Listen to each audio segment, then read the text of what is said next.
વિદ્યાર્થી મિત્રો, home learning online ક્લાસમાં આપનું હાર્દિક સ્વાગત છે. આજે આપણે ફરી મળ્યા ધોરણ 10 પ્રથમ ભાષા ગુજરાતી સાથે 10મો પાઠ ડાંગ વનો અને જેના લેખક છે મહેન્દ્રસિંહ પરમાર. એનું સ્વરૂપ છે નિબંધ. લેખક મહેન્દ્રસિંહ પરમાર, જેનો ફોટો આપ જોઈ શકો છો. મિત્રો, પ્રશ્નોના ઉત્તર લખતી વખતે આપણે પ્રશ્નોના ઉત્તરની જમણી બાજુ સાહિત્ય રતન, સાહિત્ય શોભા, સાહિત્ય ઝરમર લખીએ છીએ એ વિશે પણ થોડું સમજીએ. પાઠ છે ડાંગવનો અને લેખક મહેન્દ્રસિંહ પરમાર, સ્વરૂપ છે નિબંધ, સંગ્રહ રખડુનું કાગળ, કલમ છે પ્રાકૃતિક સૌંદર્ય દ્રષ્ટિ. પાઠને સમજતા પહેલા મિત્રો આપણે લેખક પરિચય મેળવીએ. લેખક મહેન્દ્રસિંહ પરમાર, એમનો જન્મ 10 ફેબ્રુઆરી 1967 ગુજરાતના કચ્છમાં આવેલ નલિયામાં એમનો જન્મ થયો હતો. વતન છે એમનું સુરેન્દ્રનગર. વાર્તાકાર, વિવેચક અને દિગ્દર્શક તરીકે જાણીતા છે. એમણે ગુજરાતી વિષય સાથે MA કર્યું છે ભાવનગર યુનિવર્સિટીમાં. PhD થયા છે કિશનસિંહ ચાવડાની વાન્મય પ્રતિભા વિષયને લઈ ભાવનગર યુનિવર્સિટીમાં 1998માં એમણે PhD કર્યું અને એ જ ભાવનગર યુનિવર્સિટીમાં 1996થી પ્રોફેસર રહ્યા. એમણે વાચિકમ શીર્ષક હેઠળ સાહિત્યની કૃતિઓના અસંખ્ય જાહેર કાર્યક્રમો પણ કર્યા છે.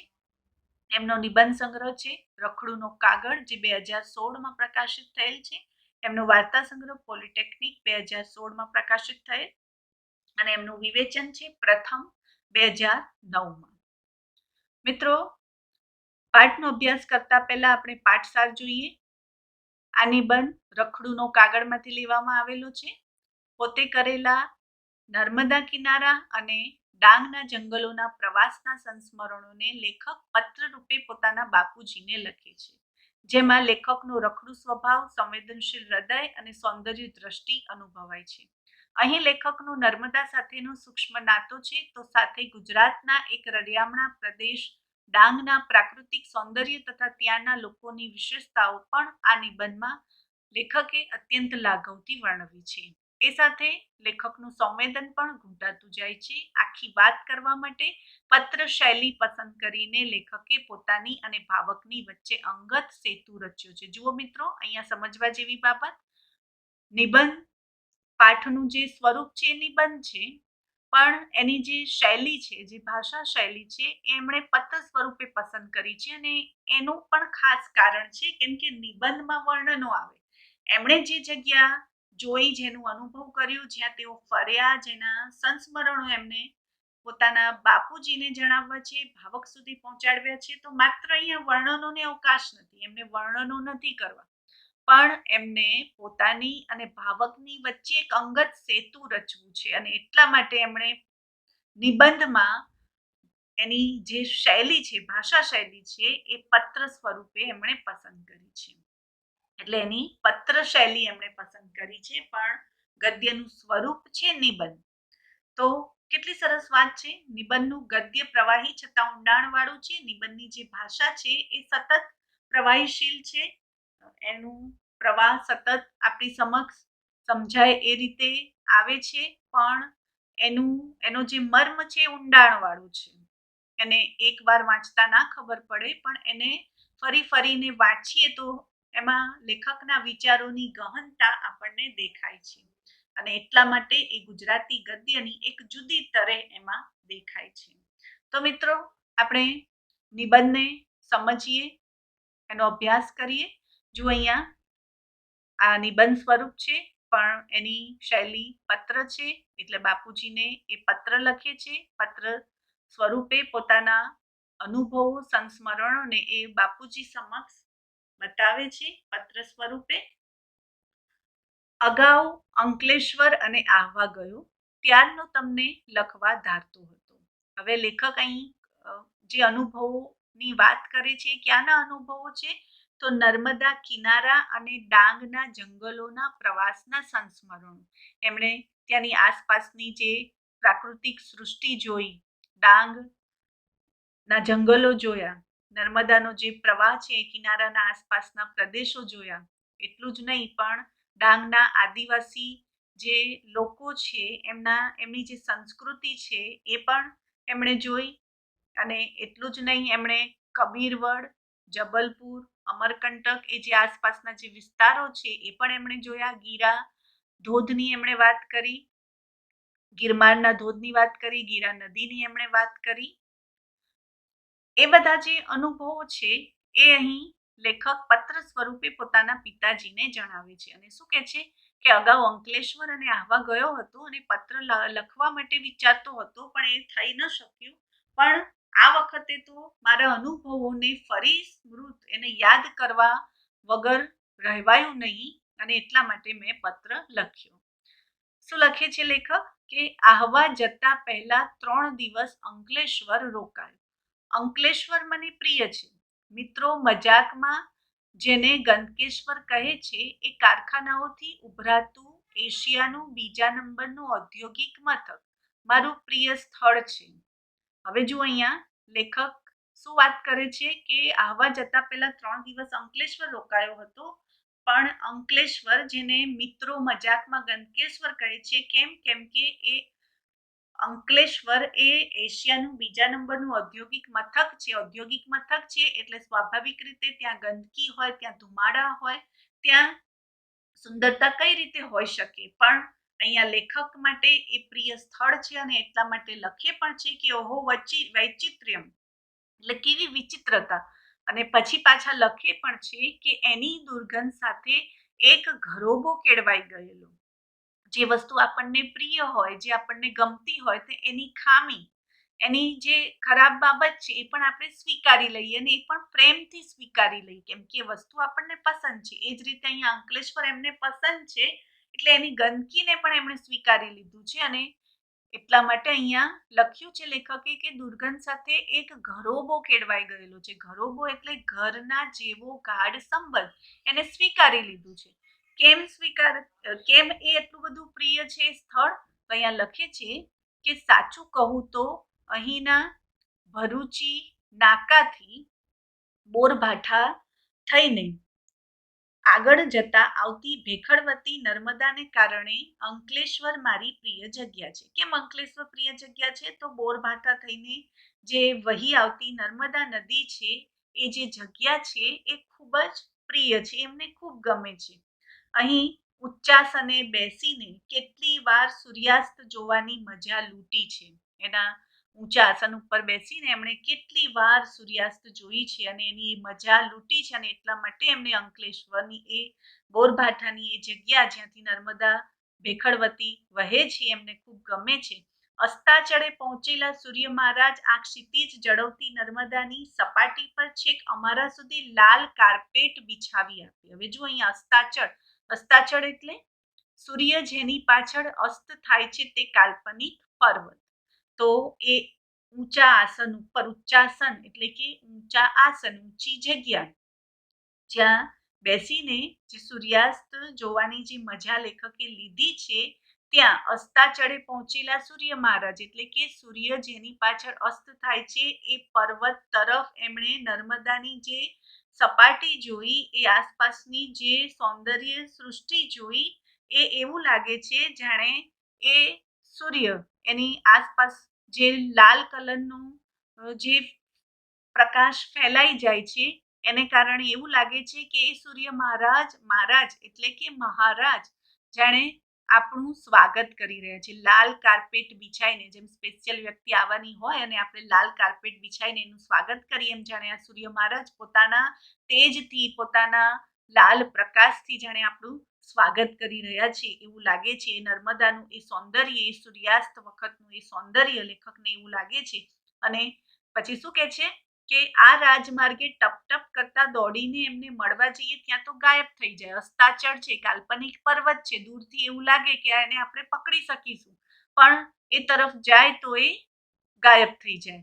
ક્ષિતિજ, જ્યાં આકાશ અને ધરતી એક મળતા દેખાય, એ રેખા, તો જેને આપણે એ તરફ જઈને જોવા જઈએ તો ત્યાં એ રેખા એક ન હોય પણ એવો એક ભાસ હોય. તો એ જ રીતે અસ્તાચળે કાલ્પનિક પર્વત એ તરફ લેખક દોડીને એને મળવા જાય છે તો ત્યાં એ ગાયબ થઈ જાય છે. તો અહીંયા શરૂઆતનું આ સૌંદર્ય અંકલેશ્વર અને બોરભાઠા તરફનું આ જે સૌંદર્ય છે એ એમને આટલું બધું આકર્ષક લાગે છે.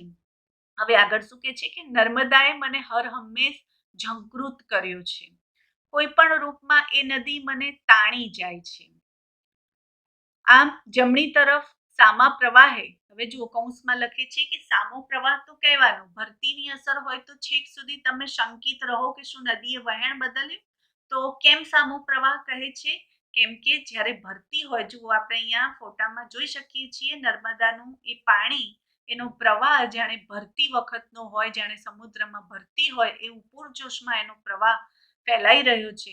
એટલે અહીંયા શું કહે છે કે ભરતીની અસર હોય તો છેક સુધી તમે શંકિત રહો. શંકિત એટલે કે એક શંકામાં રહો, શબ્દાર્થ પછી આવશે, આપણે જોઈશું. શંકિત એવા શંકામાં તમે રહો કે નદીએ ક્યાંક વહેણ તો નથી બદલી નાખ્યું. એટલે જમણી તરફ સામા પ્રવાહે જાય છે તો શું જુએ છે? કબીરવડ. કબીરવડ કે જે એક પ્રાચીન વૃક્ષ છે, ગિનીસ બુકમાં છે, એનું નામ છે આવું. આ પ્રાચીન, ખૂબ પુરાનું, ખૂબ વિશાળ એવું વડ કે જેની વડવાઈઓ એટલી મજબૂત કે વડ અને થડ કયું, મૂળ થડ અને વડ કયું એ નક્કી કરવું મુશ્કેલ બને. એનું વડ પણ જમીન સુધી ઊંડે ઉતરેલું એવું આ આપણે ફોટામાં પણ જોઈ શકીએ છીએ. તો આ આવું પ્રાચીન કબીર વડ સામા પ્રવાહે એ આ બધા પ્રદેશોને ફરે છે. કયા કયા પ્રદેશોને? તો કબીરવડ, પછી આ કબીરવડની પાસે સંત કબીરનું મંદિર પણ છે, જે પ્રખ્યાત મંદિર છે. કેટલાય તપસ્વીઓના તપના સંસ્મરણો ત્યાં મૂકેલા છે. ત્યાર પછી નારેશ્વર, અને ત્યાર પછી જબલપુર, અમરકંટક સુધીના તમામ પ્રદેશો ફરી વળું તોય આમ ડાબી તરફ પ્રવાસ સાથે વહું તો સમુદ્રમાં. ત્યાંથી ક્યાંનો ક્યાં. હવે જુઓ સામા પ્રવાહે જાય છે તો આ બધા પ્રદેશો કબીરવડ, નારેશ્વર, જબલપુર, અમરકંટક અને પાછા તમામ પ્રદેશો ફરી વળે છે. અને ડાબી તરફ પાછા ડાબી તરફના પ્રવાહ સાથે વહે છે તો જાણે એવું લાગે કે સમુદ્રમાં, નદી દરિયા તરફ જાય છે. એ આખો પ્રદેશ અહીંયા ફરી વળે છે. આગળ શું લખે છે કવિ કે જો આપણે શબ્દાર્થ પણ જોઈએ, ઝંકૃત એટલે કે ઝણકાર. નદીએ મને હર હંમેશ ઝંકૃત કર્યો છે. નદીનું જે પાણી હોય, એનો જે પ્રવાહ હોય, જે ખળખળ વહેતો હોય છે, એનો જે ઝણકાર છે, એનો જે રણકાર છે, એ અહીંયા લેખકને જાણે પોતાની તરફ આકર્ષિત કર્યું છે. કોઈ પણ રૂપમાં એ નદી મને તાણી જાય છે. જુઓ, નદી માણસને ખેંચી જાય છે, ડૂબાડી મૂકે છે, પણ અહીંયા એની સૌંદર્ય સૃષ્ટિથી લેખક તણાઈ જાય છે. એની સૌંદર્ય, એની સુંદરતાની પાછળ લેખકનું મન જાણે તણાઈ જાય છે. એવી વાત અહીંયા લેખકે કરી છે. જો શું કહે છે આગળ? શંકિત, જેના વિશે શંકા કરવામાં આવી હોય તેવું. કબીરવડ સાથે કબીરજીને અનુભવીએ. સંત કબીરનો ફોટો આપ જોઈ શકો છો. કેટલાય તપસ્વીઓના તપને અનુભવીએ. નાહીએ ત્યારે આખી નર્મદા આપણી હોય. કાલાંતરોની સૃષ્ટિમાં, કાલાંતર એટલે કે ઘણા સમય પછીનો સમય, કાલાંતરોની સૃષ્ટિમાં આપણે નાહી રહીએ, એક અંજલિ ખોબો ભરીએ તો હાથમાંનું જળ ભૂતકાળના બધા દ્રશ્યો વર્તમાનની સન્નિધિએ ઉખાડતું આવે. ભૂખ, તરસ બધું ભૂલી જવાય. કવિ રાજેન્દ્ર શુક્લ અહીં યાદ આવ્યા વિના ન રહે. કવિ રાજેન્દ્ર શુક્લ. હવે જો અહીંયા શું કહે છે લેખક કે કબીરવડ સાથે કબીરજીને અનુભવીએ. કબીરવડ આપણે આગળ વાત કરી એમ સંત કબીરને પણ આપણે અનુભવીએ છીએ. કેટલાય તપસ્વીઓના તપને અનુભવીએ છીએ. અને નાહીએ ત્યારે આખી નર્મદા આપણી હોય, જાણે નર્મદા જ આપણી છે, મારી પોતાની છે, એવો અનુભવ લેખકને થાય છે. કાલાંતરોની સૃષ્ટિમાં આપણે નાહી રહીએ. કાલાંતર એટલે ઘણા સમય પછીનો સમય. જાણે પ્રાચીન સમયમાં જે તપસ્વીઓએ જે તપ કર્યા હતા, જે સ્નાન કર્યા હતા, એનો સંસ્મરણોની સાથે સાથે આજના સમયમાં પણ જાણે એ જ સૃષ્ટિમાં આપણે નાહી રહ્યા છીએ. એક અંજલિ ખોબો ભરીએ તો હાથમાંનું જળ ભૂતકાળના બધા દ્રશ્યો વર્તમાનની સન્નિધિએ ઉઘાડતું આવે. જો લેખકની ભાષા શૈલી કે એ પાણીનું પાણીને હાથમાં લઈ, અંજલિ એટલે કે ખોબો, ખોબામાં ભરીએ તો હાથમાંનું એ જે પાણી છે જાણે ભૂતકાળના બધા દ્રશ્યો, ભૂતકાળમાં જે તપસ્વીઓના તપ હતા, કેટલાય ઋષિ મુનિઓ નર્મદાના કિનારે આવ્યા હતા, વસ્યા હતા, એમણે જે પોતાની સંસ્કૃતિ સંસ્કાર જે લોકોની સામે મૂક્યા હતા, એક આપણો ગુજરાતનો જે એક ઇતિહાસ જે આપણી સામે છે, એ ભૂતકાળના એ બધા દ્રશ્યો જાણે હાથમાં ખોબામાં પાણી એ જળ ભરતાની સાથે જાણે વર્તમાન સમયમાં એ બધું ઉઘડતું આવે છે, સંસ્મરણો જાણે તાજા થાય છે, ભૂખ તરસ બધું ભૂલી જવાય છે. જુઓ, નદીમાં નહાતી વખતે એનું એ પાણી, નર્મદાનું એ પાણી પોતાના શરીરમાં સ્પર્શ થાય છે તો જાણે કે ભૂખ તરસ બધું જ ભૂલી જવાય છે. અને ત્યારે એમને એમના પ્રિય કવિ રાજેન્દ્ર શુક્લ યાદ આવે છે, એમની પંક્તિ એમને યાદ આવે છે. આપ ફોટો જોઈ શકો છો, રાજેન્દ્ર શુક્લ. મુઠ્ઠી ચણા કે ધાણી, ઝરણાનું મીઠું પાણી, ઘેઘૂરની ઘટામાં આઠે પ્રહર ઉજાણી. જુઓ શું કે છે કે ભૂખ તરસ બધું ભૂલી જવાય. રાજેન્દ્ર શુક્લની પંક્તિ એટલા માટે યાદ આવે છે કે મુઠ્ઠી ચણા હોય, થોડી ધાણી હોય અને નર્મદાનું એટલે કે ઝરણાનું મીઠું પાણી હોય અને ઘેઘૂરની ઘટા, આસપાસની જે વન સંપત્તિ છે એ ઘટા હોય તો પછી 24 કલાક ઉજાણી. આઠે પ્રહર, એક પ્રહર એટલે 3 કલાક અને 8 પ્રહર એટલે 3 ગુણ્યા 8, 24 કલાક ઉજાણી હોય. એટલે શું જોઈએ? થોડી અમથી મુઠ્ઠી ચણા હોય, ધાણી હોય અને પાણી હોય અને પછી આસપાસની સુંદર પ્રાકૃતિક સૌંદર્ય સૃષ્ટિ હોય તો પછી 24 કલાક ઉજાણી જ ઉજાણી. એટલે આવો ભાવ ત્યારે જ જન્મે જ્યારે એ નર્મદાનું પ્રાકૃતિક સૌંદર્ય પોતાનામાં આત્મસાત કરી લીધું હોય. હવે આગળ શું કે છે કે લ્યો હવે આહવાની વાત કરું. હવે લેખક આહવાની વાત કરે છે. અત્યાર સુધી લેખકે શેની વાત કરી હતી? અંકલેશ્વર, ત્યાંની ગંદકીની વાત કરી, પોતાની પ્રિય છે એ જગ્યાની વાત કરી, બોરભાતા થઈને આગળ વહેતી વેખળવતી નર્મદા જે પોતાને પ્રિય છે ત્યાંના સૂર્યાસ્તની વાત કરી, અને ત્યાર પછી એમણે કબીરવડ, નારેશ્વર, જબલપુર, અમરકંટક એ આસપાસના પ્રદેશોની વાત કરી, કબીરવડ અને કબીરજીની વાત કરી, ત્યાંના ભૂતકાળના જે સંસ્મરણો છે એ વર્તમાન સમયમાં પોતાનામાં આત્મસાત કર્યા અને કવિ રાજેન્દ્ર શુક્લની પંક્તિ યાદ કરતા કરતા હવે લેખક આગળ વધે છે અને શેની વાત કરે છે? આહવાની. પહેલી વાર આહવા ગયો ત્યારે ઘાયલ જ થઈ ગયો. વન સંપદાનું આટલું આદિમ અને મનોહર રૂપ, શબ્દાર્થ આપણે પછી જોઈએ. લગભગ બધું જ વિસરાઈ ગયું એટલે બધું જ ભૂલાઈ ગયું. આહવામાં મિત્રવર્ય જગદીશભાઈનું ઘર એકદમ સનસેટ પોઈન્ટની બાજુમાં. સનસેટ પોઈન્ટની ઊંચાઈએથી નીચેની આખી રંગભૂમિ જોવા સરખી. એની રંગરમણા અદ્ભુત. દૂર નીચે માનવ વસવાટથી સવારની ઝાંખી કરાવતા રતુંબડા પત્તાના હોય તેવા ઘર. એ ઘર સુધી દોડી જતી સરપીલ ભૂખરી કેડીઓ, ખીણમાંથી છેક સૂર્ય સાથે હરીફાઈ કરવા મથતા સાગની અને જમીન પર પથરાયેલા ઘાસની પોતપોતાની લીલક.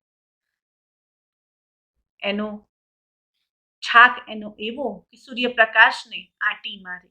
હવે જુઓ આગળ આપણે પછી જોઈએ લેખક શું કહે છે આહવાની વાત કરતા કરતા કે આહવા પહેલી વાર ગયો ત્યાં તો ઘાયલ જ થઈ ગયો. એટલે ત્યાંનું પ્રાકૃતિક સૌંદર્ય એવું કે જાણે એના વિશે વર્ણવી જ ન શકાય.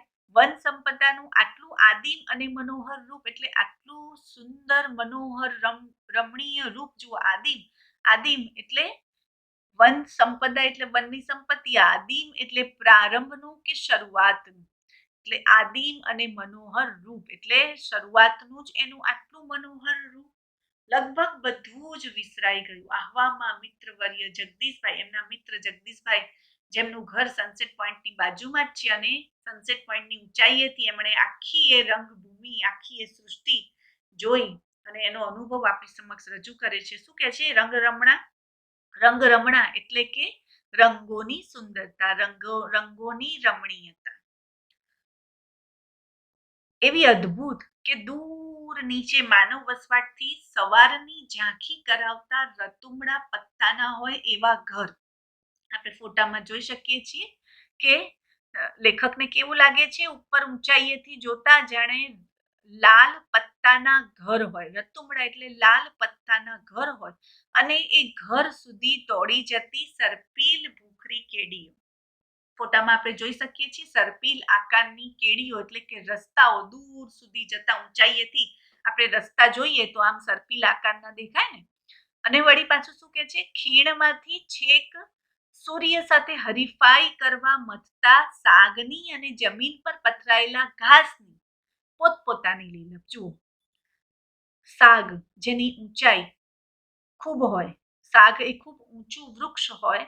હવે લેખક ઊંચાઈએથી જોવે છે નીચે ખીણ તરફ, એટલે ખીણમાંથી જુએ છે તો શું જુએ છે કે સાગના એ ઊંચા ઊંચા વૃક્ષો એવા લાગે છે જાણે સૂર્ય સાથે હરીફાઈ કરવા મથતા હોય. અને જમીન પર પથરાયેલી એ ઘાસની જે લીલપ છે, એની જે લીલાશ છે, એની જે લીલોતરી, એની પણ પોતાની સુંદરતા એનું લેખક વર્ણન કરે છે.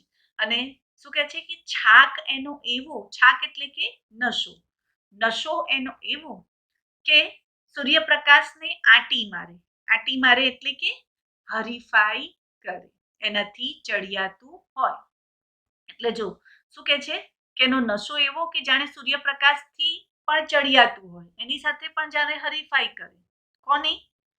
તો આ સાગના વૃક્ષ જે એટલા ઊંચા ઊંચા છે કે એની ઊંચાઈ એટલી ઊંચે સુધી આવી છે, ખીણમાંથી છેક ઊંચાઈ ઉપર સુધી એવી આવે છે કે જાણે સૂર્યપ્રકાશ સાથે હરીફાઈ ના કરતા હોય, એનો નશો પણ એવો. હવે શું કે છે સુંદર વાત લેખક કે નયન રમ્ય ને નયન મનોહર શબ્દોની ખરેખરી અર્થ છાયા અહીં પ્રત્યક્ષ થાય. અત્યાર સુધી એ નયન રમ્ય ને નયન મનોહર જે શબ્દો સાંભળ્યા હતા, તો ખરેખર જે શબ્દોની અર્થ છાયા એટલે કે શબ્દોનો પોતાનો જે ખરો અર્થ છે, પોતાનો જે ખરો ખ્યાલ છે, એ અહીં પ્રત્યક્ષ થાય છે. એટલે આને કહેવાય નયન રમ્ય, આને કહેવાય નયન મનોહર. પવનની સાથે, હવે જો ખૂબ સરસ વાત કરે છે કે પવનની સાથે ઘુમરાઈને ઉપર વહી આવતા રંગ, ગંધ, અવાજના ત્રિવિધ રૂપને. હવે લેખક ઊંચાઈ ઉપર ઉભેલા છે અને ખીણ તરફ જુએ છે. દૂર દૂર રતુમડા પત્તાના ઘર, સરપીલ આકારની કેડીઓ અને સાગના એ ઊંચા ઊંચા વૃક્ષો જે સૂર્ય સાથે હરીફાઈ કરે છે, ધરતીની પોતાની લીલાશ. અને એ ઊંચાઈ ઉપર લેખક શું અનુભવ કરે છે કે પવનની સાથે ઘુમરાઈને જાણે કે રંગ, ગંધ અને અવાજના એ ત્રિવિધ રૂપનો અનુભવ કરે છે. રંગ દેખાય છે, રંગીન દુનિયા એમને દેખાય છે, ગંધ પણ એમને આવે છે, આસપાસની પ્રાકૃતિક સુંદરતા, એનો ગંધ, અને અવાજ ઊંચાઈ પરથી એમને જે આસપાસનો જે અવાજ આવે છે. અને શું કે છે કે ઊંડા શ્વાસ લો તો આખા અસ્તિત્વમાં અનુભવી શકો. ઉપર ઊભા ઊભા, ઊંચાઈ ઉપર ઊભા ઊભા ઊંડા શ્વાસ લો તો એ આ ત્રિવિધ રૂપને, એ સુંદરતાને, એ સૌંદર્ય સૃષ્ટિને જાણે પોતાના આખા અસ્તિત્વમાં એને સમાવી લો, એનો અનુભવ કરી શકો. પવનની જાદુઈ લાકડી ફરે, એટલે પવનની સાથે સાથે આ જે ત્રિવિધ રૂપ, રંગ, ગંધ અને અવાજ જે આવે છે, એટલે પવનની જાદુઈ લાકડી ફરે ને દ્રશ્ય શ્રાવ્ય ચલચિત્ર પરિવર્તન પામતું રહે. દ્રશ્ય દેખાય તો છે, સુંદર સુંદર દ્રશ્ય, અને શ્રાવ્ય તો એ અવાજ, આસપાસનો જે અવાજ છે એ પણ પરિવર્તન પામતું રહે. હમણાં જ પડી ગયેલા વરસાદે વળી આ રંગભૂમિનું સમીકરણ જ બદલી નાખ્યું છે. જુઓ, સમીકરણ ત્રિવિધ એટલે ત્રણ પ્રકારનું, સમીકરણ એટલે સમાન કરવું, એટલે કે હમણાં જ પડેલા વરસાદને કારણે જાણે આ રંગભૂમિ જાણે સમાન થઈ ગઈ હોય અને પોતાની સમાનતા જાણે ફેલાવી દીધી હોય. તમે હવે જુઓ આ વાક્ય ખાસ સાંભળજો. તમે નજરે જુઓ તો વળી એનો જુદો જ સ્વાદ અનુભવો. હવે જુઓ અહીંયા વાક્ય જુઓ, તમે નજરે જુઓ તો વળી એનો જુદો જ સ્વાદ અનુભવો. અહીં દ્રશ્ય અને સ્વાદેન્દ્રિયોનો ઉલ્લેખ કર્યો છે. એમણે ઈરાદાપૂર્વક નજર અને સ્વાદને એક સાથે મૂક્યા છે. સ્વાદ પારખવાનું કામ તો જીભ કરે અને જોવાનું કામ આંખનું છે, છતાં અહીં નજરે જુઓ તો સ્વાદ માણી શકો, એમ કહેવા પાછળનો લેખકનો આશય શું છે કે અનુભવ કરો તો અનેરો આનંદ મળે. એટલે અહીંયા એમણે જોવાની સાથે સ્વાદ કરવાનો અનુભવ બતાવ્યો છે. પણ આ જગ્યાએ બેસીને મને એક વિચિત્ર પણ મજાનો, હવે જો એક વિચાર આવે છે, વિચિત્ર પણ પાછો મજાનો.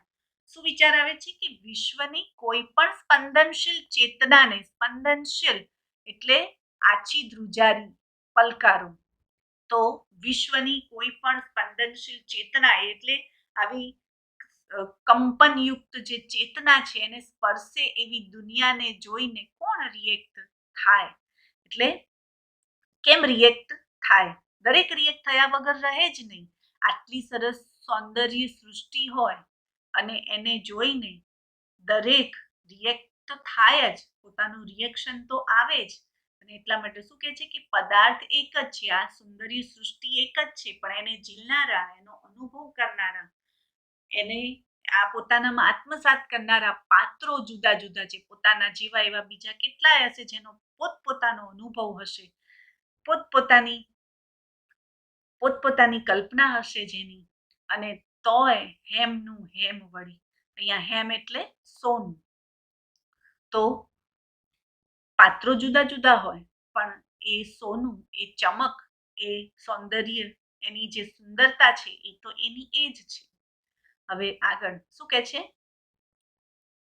પછી તો દંડકારણ્યના જુદા જુદા રૂપ જોયા. હવે જો દંડકારણ્ય એટલે ડાંગનું જંગલ. પ્રાચીન સમયમાં, રામાયણના સમયમાં ડાંગનું નામ દંડકારણ્ય હતું. એ ખાસ એક જનરલ નોલેજ તરીકે કે ડાંગને પહેલાના સમયમાં ઉલ્લેખ છે કે રામાયણ કાળમાં ડાંગનું નામ દંડકારણ્ય હતું.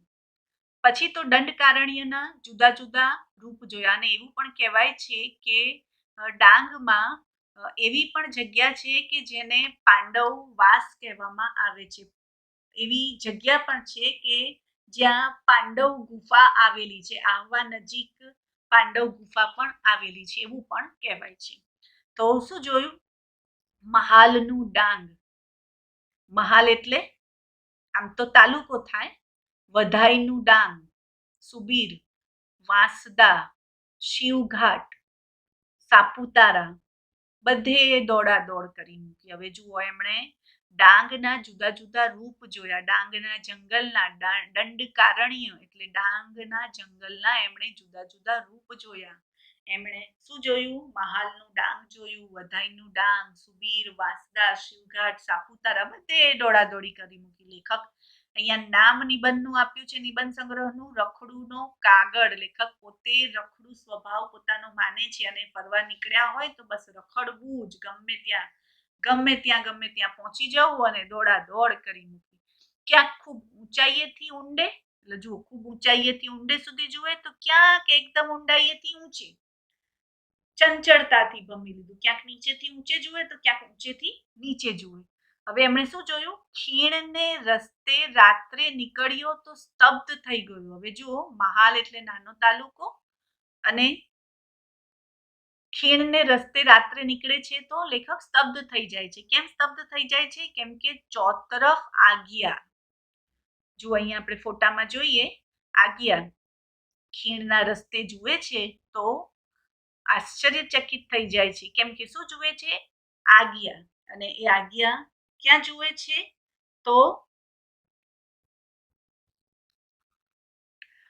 સાગના ઝાડ રાતોરાત કોઈએ શણગારી લીધા હોય. જો અહીંયા ફોટામાં આપણે જોઈ શકીએ છીએ, સાગના ઝાડની આસપાસ આગિયાઓ જે ટમટમી રહ્યા છે, આ આગિયા લેખક ખીણના રસ્તેથી નિહાળી રહ્યા છે અને એ જોઈને સ્તબ્ધ થઈ ગયા છે. હવે જુઓ શું કે છે? ઉપર નજર કરો તો તારાખચિત આકાશ. તારાખચિત એટલે તારાઓથી ભરેલું. ઉપર જુઓ તો તારાથી ભરેલું આકાશ અને નીચે જુઓ તો આગિયા. ઉપર આકાશમાં તારા અને નીચે ખીણમાં સાગના વૃક્ષોની આસપાસ ટમટમતા આગિયાઓ. અને વળી પાછા એમના પ્રિય કવિ રાજેન્દ્ર શુક્લ એમની સાથે જ રહે છે. એમની પંક્તિ કે સ્થાનનો ફરક અમથો, મૂળમાં તો અજવાળું, તારકો શિખર સોહે, આગિયા તરાઈમાં. જો રાજેન્દ્ર શુક્લની એમને પંક્તિ યાદ આવે છે કે આમાં માત્ર સ્થાનનો ફરક છે, અમથો સ્થાનનો જ ફરક છે. મૂળમાં તો અજવાળું છે એટલે તારા પણ ચમકે છે, ટમટમે છે, અને આગિયા પણ ટમે છે. ખાલી સ્થાનનો ફરક છે. કયા સ્થાનનો ફરક? તો તારકો ક્યાં શોભે છે? શિખર, ઊંચે આકાશમાં, અને આગિયા નીચે તરાઈમાં, ખીણમાં. કેટલી સરસ વાત અહીંયા રાજેન્દ્ર શુક્લએ કરી છે કે આ મૂળમાં તો અજવાળું જ છે. જેવો પ્રકાશ તારાઓનો છે એવો જ પ્રકાશ, એવી જ ટમટમાહટ આગિયાની પણ છે. અહીં તહીં ઉડાઉડ કરતા આજ્ઞાઓ અંધકારને શણગારીને એક મોઝેક બનાવે છે. મોઝેક એટલે રંગીન પથ્થરોથી મઢેલું. અહીં તહીં ઉડાઉડ કરતા આજ્ઞાઓ અંધકારને શણગારીને જાણે કે એક રંગીન પથ્થરોથી મઢેલું એક સરસ ખૂબસૂરત એક નવું સૌંદર્ય દર્શન આપણને આપે છે. હવે આગળ આપણે જોઈએ નામનો જાદુ કેવો હોય તેની વાત કરું. જો અહીંયા શરૂઆત ક્યાંથી કરે છે? નામનો જાદુ કેવો હોય. હવે કઈ વાત કરે છે? અહીં ગિરમાળનો ધોધ છે એટલે ગિરમાળના ધોધની વાત કરે છે, પણ હજી પણ નામની વાત છે એટલે કંઈક બાકી છે. લગભગ 300 મીટર ઊંચેથી સુસવાટા નાખતું પાણી પૂરજોશમાં નીચે પડે છે. ગિરમાળનો ધોધ ફોટામાં આપણે જોઈ શકીએ છીએ. એક ઊંચાઈથી નીચે પૂરજોશમાં પડતું પાણી વિખરાઈ જાય નાના સરખા તળાવ રૂપે. ચોતરફ પર્વતમાળાઓ અને વચ્ચે આ ધોધ. કેટલી સરસ સુંદરતા. જ્યાંથી એ પડે ત્યાં જ પહોંચ્યા ને પથ્થરની ઓથ લઈને નીચે જોયું. ઓથ એટલે સહારો. લેખક ત્યાં પહોંચ્યા અને શું જુએ છે? પથ્થરની ઓથ લઈને નીચે જુએ છે. ધુઆધાર જોયેલો જબલપુરમાં એના વિકરાળ રૂપની પાસે, વિકરાળ એટલે કે ભયાનક રૂપની પાસે આ તો કઈ નહીં, પણ હવે તમને નદીનું નામ કહીશ તો આખી વાત રમ્ય બની જશે. આ નદી છે ગીરા. હવે જુઓ નામનો જાદુ કેમ અહીંયા વાત કરી છે આપણે પછી સમજીએ. નદીનું નામ શું છે? ગીરા. હવે ગીરાનો અર્થ અહીં શું થાય છે? ભાષા. નદી, ધોધ અને તળાવ એક રૂપક બની ગયા. જુઓ ધોધ પડે છે ઊંચાઈથી નીચે, તળાવમાં પરિવર્તિત થાય છે અને એ તળાવ નદીમાં પરિવર્તિત થાય છે. એક રૂપક બની જાય છે. હવે જો અહીંયા શું કહે છે લેખક? વાણીનું આ રૂપ મારા સાહિત્યનું પણ રૂપ બન્યું. હવે જો અહીંયા દ્વિઅર્થી વાત લેખક કરે છે. એક તરફ ગીરા નદીની વાત કરે છે અને એક તરફ ગીરા પોતાની ભાષા, પોતાના જે અનુભવ છે એને જે ભાષામાં સ્વરૂપ આપી રહ્યા છે એની વાત કરે છે કે વાણીનું આ રૂપ મારા સાહિત્યનું પણ રૂપ બન્યું. એટલે કે ગીરાનું આ જે રૂપ છે એની જે સુંદરતા છે એ પણ મારા સાહિત્યનું એક રૂપ બન્યું. મને એક નવી ભાષા મળે છે, નવા અનુભવની સાથે નવા શબ્દો મળે છે. આ જ તેજસ્વી ગતિએ મારી ભાષાની ઉર્જા જન્મે. જો ગીરા ધોધ એની જે ગતિ છે, એની જે તેજસ્વી ગતિ છે, એમાંથી ગિરમાળનો ધોધ એની જે તેજસ્વી ગતિ છે એમાંથી ગીરાનો જન્મ થાય છે. એમાંથી એટલે કે શું કે છે? આ સૌંદર્ય સૃષ્ટિમાંથી મને નવી ભાષા મળે છે. મારી ભાષાની ઉર્જા જન્મે. એટલે પોતાના જે અનુભવો છે એને અહીંયા શબ્દનો આકાર આપે છે, શબ્દનું રૂપ આપે છે અને એ સંસ્મરણો પિતાજીને પત્ર સ્વરૂપે આપે છે. ને શું કહે છે? ને નીચે તળાવમાં સંચિત થાય. કઈ? પેલું ગિરમાળનો ધોધ જેની ગતિ એને એક ઉર્જા મળે છે અને એ શેમાં સંચિત થાય છે? તળાવમાં સંચિત થાય છે. એમ અહીંયા શું કહે છે કે પોતે પણ પેલા ટચુકડા બુભુક્ષુ માછીમારો જેમ જાળ નાખીને ઊભા છે તેમ હું ઊભો છું. પેલા ગીરા નદીની આસપાસ ગિરમાળ ધોધમાંથી જે નદી બની છે એમાં જે બુભુક્ષુ એટલે કે ભૂખ્યા, સંચિત એટલે સંગ્રહેલું, બુભુક્ષુ એટલે ભૂખ્યા, જે ભૂખ્યા માછીમારો છે જેમ જાળ નાખીને એક આશાથી ઊભા છે એમ અહીંયા હું ઊભો છું, એમ લેખક ઊભા છે. કઈ આશાથી?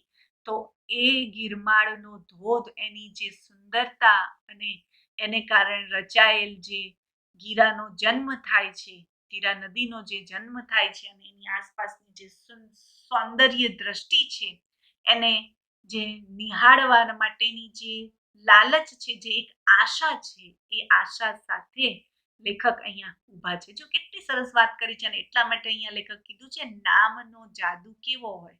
નામ છે ગીરા, ભાષા. એના નામ પ્રમાણે લેખકને પણ પોતાના શબ્દોને એક નવી ભાષા મળે છે, અનુભવની. પછી એ જળ પાછું બંધાઈ ન રહે. પછી એ જળ પાછું બંધાઈ નથી રહેતું. પોતાના અનુભવોને એ બાંધી નથી શકતા. પોતાને જે એક નવી સુંદરતા મળી છે અને જે કંઈ પણ મળ્યું છે એને સાચવી નથી રાખતા, એને લોકોની સમક્ષ એ સંસ્મરણોને પત્ર સ્વરૂપે પિતાજીને લખે છે અને વાંચનાર ભાવક સુધી એમને એ સંસ્મરણો પહોંચાડવા છે. ગીરા નદીના રૂપે વળી નવા પ્રદેશો સર કરે. ગીરા નદીના રૂપે નવા પ્રદેશો સર કરે છે. ગીરા ધોધ, ગિરમાળનો જે ધોધ છે એમાંથી ગીરા નદી બને છે અને એ નવા નવા પ્રદેશો, નવી નવી નદીઓને એ મળે છે. એમ અહીંયા લેખક પણ પોતાના અનુભવોને લોકોની સામે રજૂ કરે છે. કેટલું સરસ નામ ગીરા. જો આ ગીરા ધોધ, ગીરા નદી. હવે આગળ આપણે જોઈએ કે શું કે છે, લડી લડીને હેત કરતા વાંસના ઝુંડના ઝુંડ. ફોટામાં આપણે જોઈ શકીએ છીએ ક્યાંક ઉન્મત્ત ગજયુથ જેવા, ક્યાંક એકલ ડોકલ પ્રાણીજન જેવા. ઉન્મત્ત એટલે મસ્ત તોફાની અને ગજયુથ એટલે કે હાથીનું ટોળું. જો અહીંયા વાંસના જે ઝુંડ છે એ કેવા છે, જાણે તોફાની હાથીના ટોળા જેવા. જો અહીંયા ફોટામાં જોઈ શકીએ છીએ એકબીજા સાથે લડી પડ્યા હોય, લચી પડ્યા હોય એવા. તો ક્યાંક કોઈક જગ્યાએ પાછા છૂટા છવાયા વાંસના એ ઝાડ, જેને આપણે બાંબુ કહીએ છીએ, બાંબુ, એ ક્યાંક છૂટા છવાયા દેખાય છે. વૃત્તિઓ સઘળી ઠરીઠામ થઈ જાય છે. ઠરીઠામ એટલે કે શાંત થઈ જવું. આ સુંદરતા જોઈને જાણે મન એકદમ શાંત થઈ જાય છે, ડાયડમરી થઈ જાય છે. અસ્તિત્વની પરમતા અને ભવ્યતા. પરમતા એટલે કે શ્રેષ્ઠતા અને ભવ્યતા બેયનો નજદીકી અને બારીક અનુભવ થાય છે. એ આસપાસની જે વન સંપદા, એ સુંદરતા, એ ધોધ, એ બધું જાણે પોતાનામાં આત્મસાત કરી લીધું અને જાણે અસ્તિત્વ જ આખું ઓગળી જાય છે. એમાં શું કહે છે લેખક કે મારા સમગ્ર અસ્તિત્વને ધીમે ધીમે નાનું થઈને સાવ ઓગળી જતું અનુભવું છું. પોતાનું અસ્તિત્વ જ જાણે ઓગળી ગયું છે આ સુંદરતાની, આ સુંદરતાને પોતાનામાં આત્મસાત કરીને. હવે આગળ શું કહે છે કે મારી દરેક મુસાફરી મારા માટે કોઈને કોઈ રીતે યાત્રા બની રહેતી હોય છે. હવે જો મુસાફરી અલગ છે ને યાત્રા. મુસાફરીમાં માણસ એક જગ્યાએથી બીજી જગ્યાએ જાય છે અને સ્થળોને એ જુએ છે, એ સ્થળોનો આનંદ માણે છે. પણ અહીંયા યાત્રા લખ્યું છે એટલે માત્ર અહીંયા સૌંદર્ય સૃષ્ટિ નિહાળવાની વાત નથી, પણ લેખકે અહીંયા ધાર્મિક જે બાબત છે એને પણ પોતાનામાં આત્મસાત કરી છે. લેખકે કબીરવડ જોયું, એના આસપાસના મંદિરો જોયા, એ આસપાસની જે નદી છે એની એમણે વાત કરી. પ્રત્યેક સફરે હું નવો બનતો હોઉં છું. જે જગ્યાએ જાય છે, જે પ્રદેશો ફરી વળે છે, જ્યાં જ્યાં ઘૂમે છે, ત્યાં પોતાનો અનુભવ બતાવતા જાય છે અને દરેક અનુભવમાં જાણે કે એક નવી વાત લેખક આપણી સમક્ષ મૂકે છે અને આ મારો અનુભવ છે. હવે જુઓ લેખક શું કહે છે, આહવા આવ્યું એ પહેલાય અહીંના આદિવાસીઓ વિશે ખૂબ સાંભળેલું. ડાંગ દરબારની વાતો કાને પડેલી. ડાંગ દરબાર, મિત્રો, ડાંગ આદિવાસી વસ્તી ધરાવતો એક વિસ્તાર છે અને એવું કહેવાય છે કે આ ડાંગ દરબાર એક મેળો છે. દર વર્ષે આ ડાંગ દરબારનો મેળો યોજાય છે. સૌ પહેલો મેળો 1894માં ધુલિયામાં મળ્યો હતો. ત્યારબાદ 1900માં વધઈમાં અને ત્યારબાદ 1904માં આહવા ખાતે, અને આ પરંપરા આજ સુધી ચાલી આવી છે. એટલે આ ડાંગ દરબાર એ મેળો છે અને ખૂબ પ્રખ્યાત મેળો છે ગુજરાતનો. અને મિત્રો એ પણ વાત યાદ રાખવી કે આ જે ડાંગ વિસ્તાર છે એનું જે આસપાસનું જે પ્રાકૃતિક સૌંદર્ય છે, નૈસર્ગિક જે વન સંપદાનો જે ભંડાર છે, અને ડાંગ કે જ્યાં આસપાસના વિસ્તારો, સાપુતારા હિલ સ્ટેશન હોય કે ગીરા ધોધ હોય, એનું જે કુદરતી સૌંદર્ય છે એ એક કુદરતી વરદાન છે. અને એટલા માટે આ ડાંગ જિલ્લાને ગુજરાતનું સ્વર્ગ કહેવામાં આવે છે. સહ્યાદ્રી પર્વતમાળા વચ્ચે આવેલ આ જિલ્લો, જેને ગુજરાતનું સ્વર્ગ કહેવામાં આવે છે. અને ખાસ એ પણ જણાવી દઉં તમારી જાણકારી માટે કે અહીંનું જે હવામાન છે ખૂબ ખુશનુમા છે. ગરમીમાં પણ 28 ડિગ્રીથી વધુ તાપમાન નથી રહેતું અને એટલા માટે લોકો ખાસ ત્યાં ગરમીના દિવસોમાં ફરવા માટે પણ જાય છે. ખાસ સાપુતારા રળિયામણી જગ્યા છે. અહીંની જે વસ્તી છે પ્રવાસન પર જ નભે છે. અને ખાસ તો પ્રકૃતિ સાથે સંસ્કૃતિની જો ઝલક મેળવવી હોય તો ડાંગની મુલાકાત મિત્રો અવશ્ય લેવી જોઈએ. હવે આપણે વાત કરીએ, આ વખતે આ લોકોની દુનિયાનો આછેરો પરિચય જ માત્ર મળી શક્યો. લેખકે ડાંગ દરબાર વિશે તો સાંભળ્યું હતું કે દર વર્ષે મેળો ભરાય છે. ડાંગ દરબાર એટલે કે મેળો જે દર વર્ષે યોજાય છે. લેખકે એની વાત તો સાંભળી હતી અને એ ત્યાંના લોકોનું આછેરો પરિચય પણ એમને થોડો મળ્યો. એની પણ વાત કરે છે લેખક કે જ્યારે તક મળે ત્યારે એ જગદીશભાઈનું બાઇક લઈને નીકળી પડે છે. આહવાની ગલી કુચીઓમાં અને આજુબાજુના રસ્તા ઉપર રખડ્યા કરું, સ્થાનિક પ્રજાને જોયા કરું. જુઓ, લેખકને માત્ર આસપાસની સુંદરતા જ નથી મેળવવી, પણ ત્યાંના લોકો, ત્યાંની લોક સંસ્કૃતિ એને પણ એમને માણવી છે, એને પણ એમને સમજવી છે, એને નજીકથી જોવી છે, નિહાળવી છે. એમની લોક સંસ્કૃતિ હજી આજે એટલી જ જીવંત, એટલે એ ડાંગ એ સમયના લોકોનું જે સંસ્કૃતિ છે વર્ષોથી એની એ જ સચવાતી રહી છે. આજે પણ એ જીવંત છે.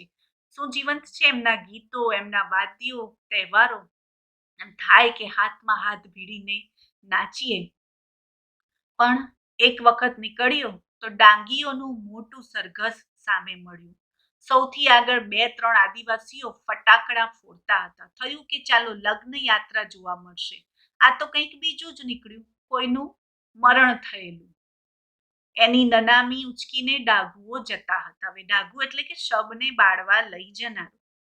મૃત્યુના માનમાં ફટાકડા. હવે જુઓ, લોક સંસ્કૃતિની વાત કરી એમણે, ત્યાંના ગીતો, વાદ્યો, તહેવારોની વાત કરી. હવે શું જુએ છે કે ત્યાંથી પસાર થતા હતા ત્યારે ડાંગીઓનું મોટું સરઘસ એમને સામે મળ્યું અને એ બેમાં 2-3 આદિવાસીઓ ફટાકડા ફોડતા હતા. એટલે એમને થયું, લેખકને થયું કે કદાચ લગ્ન યાત્રા હશે.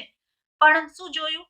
નનામી ઉચકીને ડાઘુઓ જતા હતા. આ તો કોઈક મૃત્યુ પામ્યું છે અને એને સ્મશાન યાત્રી શબને લઈ જનાર ડાઘુઓ હતા. પણ મૃત્યુના માનમાં ફટાકડા.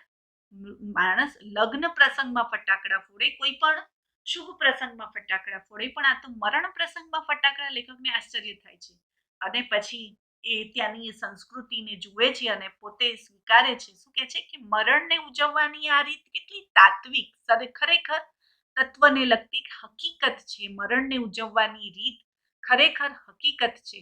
જેમ જન્મ એક ખુશીનો પ્રસંગ હોઈ શકે, એમ મૃત્યુ એ પણ ખુશીનો પ્રસંગ હોઈ શકે. એમ અહીંયા લેખક આદિવાસીઓ, ડાંગના એ આદિવાસીઓના એમની પ્રતિક્રિયા, એમની સંસ્કૃતિ ઉપરથી લેખકે અનુભવ્યું કે આ ભોળી પ્રજાને આવું જીવન સત્ય કેમનું લાગ્યું હશે. આ ડાંગના આદિવાસી કે જેને આપણે ખાસ ભણેલા નથી એવું કહીએ, અભણ પ્રજા જેને કહીએ, પણ એમણે આ મૃત્યુના માનમાં ફટાકડા ફોડવાની જે જીવન સત્યની વાત કરી એ ખરેખર સાચી છે. કેમ કે મૃત્યુ એ પણ એક પ્રસંગ હોઈ શકે કે જિંદગી જીવ્યા પછી એક નવો લોક મૃત્યુની તરફ એ જાય છે, તો એ પણ એક ખુશીનો પ્રસંગ હોઈ શકે.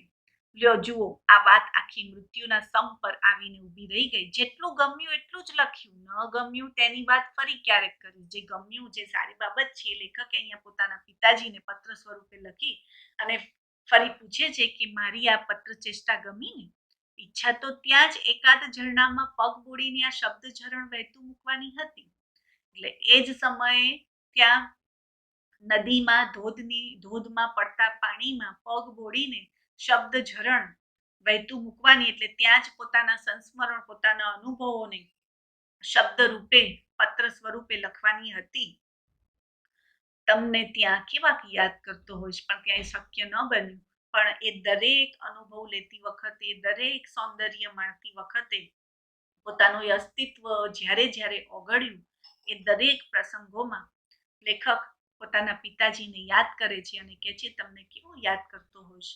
તેનું પ્રમાણ મળે તોય હાવ. હાવ એટલે બસ, તેનું પ્રમાણ મળે તોય બસ. લેખક મહેન્દ્રસિંહ પરમાર, એમણે રખડુના કાગળમાંથી આ નિબંધ લીધો છે. મિત્રો, આ ગદ્ય ડાંગવનો અને પાછળનો લેખકનો ઉદ્દેશ એ જ છે કે સૌંદર્ય દ્રષ્ટિ કેળવવી, જે કંઈ પણ સૌંદર્ય સૃષ્ટિને આપણે અનુભવીએ છીએ, જે કંઈ પણ આસપાસની સુંદરતાને આપણે અનુભવ કરીએ છીએ, એને આપણે શબ્દ સ્વરૂપે, જે કંઈ પણ આપણે મેળવ્યું છે એને શબ્દ સ્વરૂપે લખીને પોતાના અનુભવોને લોકો સુધી પહોંચાડી, અને એ પહોંચાડવામાં પણ, એ લખવામાં પણ જે મજા છે એ મજા એક અનેરો આનંદ આપણને આપે છે.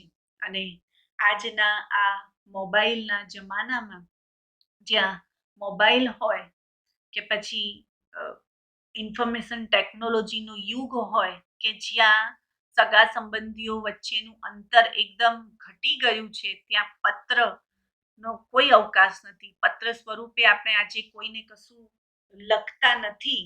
પત્ર હવે નામશેષ થઈ ગયા છે. ટપાલી માત્ર ઇમ્પોર્ટન્ટ ડોક્યુમેન્ટ લઈને આવે છે, કોઈ પત્ર લઈને આવતું નથી. આજે વિડીયો કોલથી સગા સંબંધીઓને આપણે સામસામા જોઈ શકીએ છીએ, ત્યારે પત્રની તો ક્યાં વાત છે. પણ અહીંયા લેખક શું કહે છે કે પત્ર સ્વરૂપે પોતાના અનુભવોને, પોતે જે જગ્યાએ ફર્યા, જે અનુભવ કર્યું, એને શબ્દનું રૂપ આપ્યું.